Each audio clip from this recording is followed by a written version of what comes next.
What's going on here? Jersey Gamer, New York Giants podcast, episode 1, recapping the Giants and the Lions. The Giants were awful yet again. As I look at the stats here, it's they got more first downs than the Lions, but the Lions outplayed them ridiculously. Eli Manning was running for his life from the very first snap of the game. They can't run the ball. The rushing stats are pathetic. 18 rushes, 62 yards, opposed to the Lions, 32 for 138. Eli was 22 out of 32, 239 yards, TD and a pick. And, of course, the pick comes right after JPP with the sack and the strip. Giants recovered. Look at they're in prime position. Nope, Eli throws the ball behind Ingram, and it just went downhill from there. I mean, on the up note, they did finally score their first touchdown after almost over 5 quarters. But it was men against boys out there. The offensive line is terrible. The defense did all they can do to keep the Giants, offense in the game. But when you're out there, more often than not, it's 3 and out or two series and out. You can't do anything. You really can't. It's just bad. Beckham targeted 5 times, caught 4 balls for 36 yards. Dropped the last Giants offensive play on 4th and 10. He was short, so it didn't really matter. But the drops. They even back to last year, are killing this team. When the Giants were down 17-14, they finally look like they might be getting something going. Brandon Marshall drops the ball on the sideline, damn near hands the ball to the Lions cornerback. I can't remember who it is at this moment, but one catch, 15 yards. One catch, 5 targets, 17 yards. It's pathetic, utterly pathetic. Ingram had 4 catches, 7 targets, 49 yards, 18-yard one for the touchdown, but. That was, that's it. I mean, Ben McAdoo, I have a poll up on my Twitter account right now, twitter.com/Mike Kubik, Kubick. Should Ben McAdoo be fired, or should he have the play calling duties removed from him, or no, leave it the way it is? And so far, everybody is pretty much going to take it away from him. They're 0-2, going into Philly. Philly coming off a brutal loss, in which they just got outplayed every step of the way by the Chiefs on Sunday. But, after last week, losing, opening night to Dallas in Dallas, Dallas looked, great. And then they go to Denver and get their doors blown off. So where does that leave this Giants team? Or was Dallas really that good and it's had an off week on a Sunday? Or are the Giants really this bad? Are they going to be New York Jets level bad? Because they have so much talent between the defensive line, which is one of the best in the league, and the offensive line is the polar opposite of that. It's terrible. Eric Flowers, they should, I don't know, get rid of him, sit him, practice squad, I don't know. But the wide receiver core, I mean, when you get Odell Beckham, Brandon Marshall, Sterling Shepard, and Ingram as your tight end who runs a 4.40, the offense shouldn't be this bad. They're not clicking on any cylinder right now. They're just top to bottom. They're bad. And the final nail in the coffin was obviously the 88-yard punt return for a touchdown, in which it was just like as soon as he broke the tackle from as soon as he got by Steve Diassi, it was okay. This is this is over, and this is bad. You knew it was over anyway, but it's just. I don't know. It's one of these deals where I think that it's going to be a very long season for the Giants, coming off 11 wins last year, and this year having literally nothing to look up to right now. It's terrible. Absolutely terrible. Ben McAdoo, he doesn't have this team. Right now, this team is running around like chickens with their heads cut off. They're not playing for each other. They're playing for themselves individually, and as an NFL team, that cannot happen. That absolutely 100% cannot happen.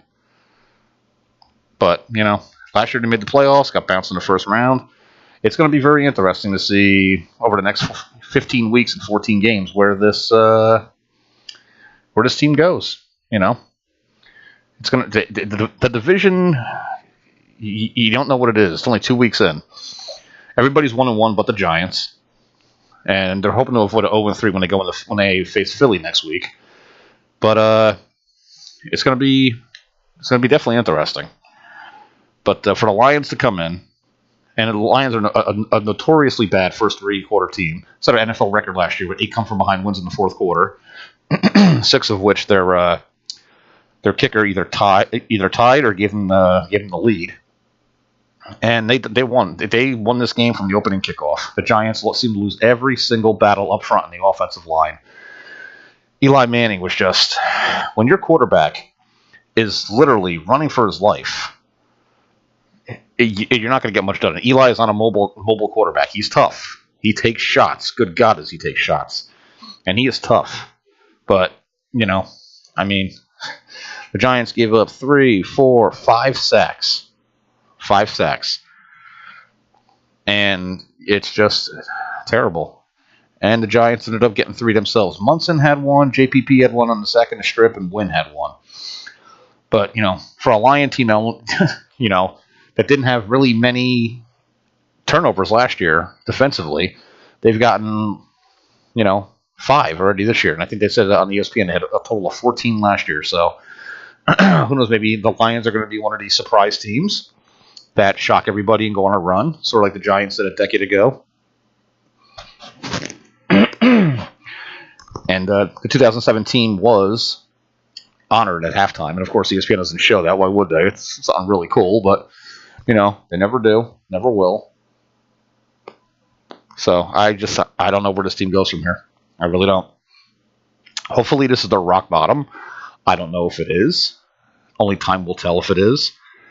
If this team literally just completely tanks and goes south, and they're 1-6 through 7 games, does the front office fire McAdoo and hand over the reins to Steve Spagnuolo? Because McAdoo's way too conservative with the offense. When you have the offensive, weapons that the Giants have, because Eli's still a very good quarterback, and you have one of the best wide receivers in the league in Odell Beckham. You got a really good possession receiver, and especially down in the red zone, possession receiver. Go up and get that ball in Brandon Marshall. Sterling Shepard, he's got size, he's got speed. Same thing with Ingram. But when, you're thinking and dunking it, and a lot of that is on the offensive line, having Eli run for his life. But, come out of the shotgun every once in a while. Give Eli the extra second or two to get his guys downfield, especially a guy like Beckham. You give him a little bit of space. 9 times out of 10, he's gone. No one's going to catch him. Even with a bad ankle, I think he can still outrun most DBs in the league. But, I don't know. There's a lot of work to be done. 0-2, been outplayed badly both games.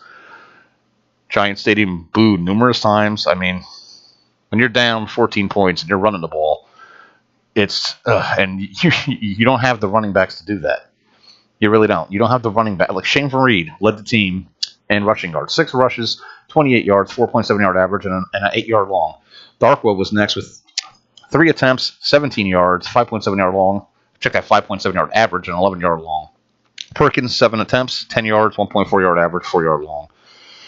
Sterling Shepard, 2 rushes, 7 yards, 12 yard long. I don't like that because that's just begging for a knee injury right there. Total, again, 18 for 62, 3.4 yard average, and a 12 yard long. And that was by Sterling Shepard. This is bad. The Giants' defense did a good job. They held Golden Tate. They held Golden Tate down. 4 targets, 4 catches, but only for 24 yards. They did not burn him.